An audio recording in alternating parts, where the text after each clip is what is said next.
ये हमारे लिए इतना इम्पोर्टेंट है कि सच्चे पातशाह ने सानू जो 72 साल तो असी उम्मीद रखी सी, अरदासा करते रहे सी, अज परमात्मा ने साड़ी अरदास सुनी है।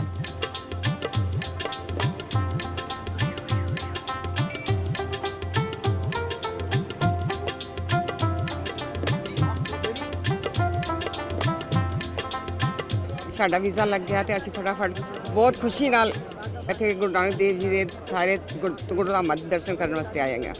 साडा 9 दिन का प्रोग्राम है इत्थे। असी वारी वारी सारे गुरुद्वारियां दे दर्शन करने हैं।